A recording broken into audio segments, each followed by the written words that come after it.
The Belize Coast Guard marked its 19th anniversary today by opening a brand new station in Big Creek.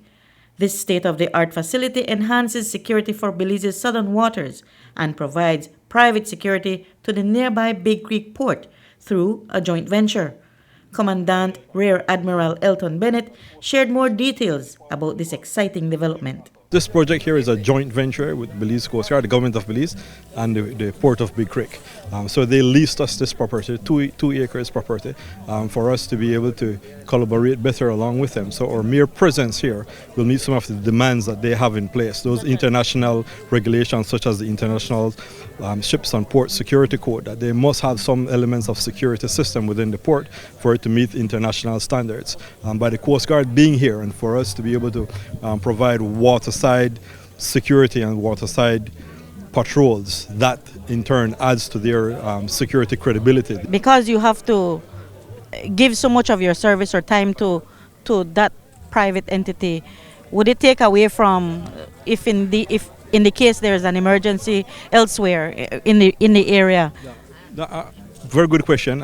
What we've done is to develop a specific station that is called Station Big Creek, that is dedicated to supporting the port in different areas more than security, but for boarding, immigration support, customs support, and police support. So there's a dedicated team for that. And then all the other Coast Guard functions continue to be conducted out at sea.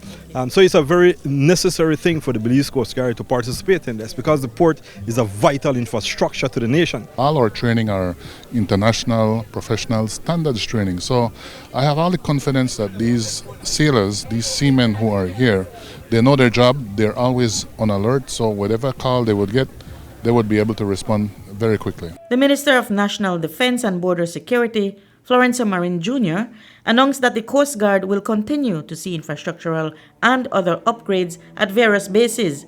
These improvements aim to better equip seafarers for any situation that may arise. And we also have to do other improvements in the bases. I mean, even the current base right on the main base still have a lot of improvements we need to do.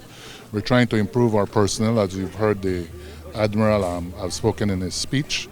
All right, we have a lot of plans that is ongoing and developing, because you've noticed the threat keeps changing, and we have to be able to be prepared for them. Now, I mean, we've noticed we've had a significant decrease in the air traffic of interests, significant decrease, but there's also still the threat out there in our maritime waters. The Admiral reported what happened with Guatemala, Honduras, and Mexico.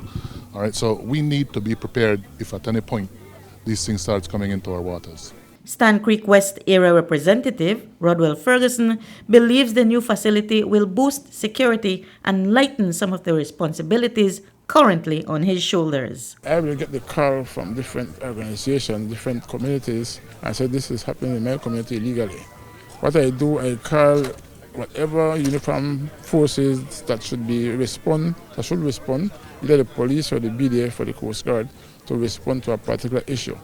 But I try not to interfere. It's their job. I just pass on the message to them and they do what they have to do. And now, with this facility? Yeah, with this facility, especially with the port nearby, and the open sea, I believe this will definitely mitigate the amount of activities on the sea, and I feel that this is a potential area to make sure the entire country have some safe activities going on. Bennett says the facility was built at a cost of around $1 million and was outfitted for another $500,000. Reporting for News 5, I'm Marion Ali.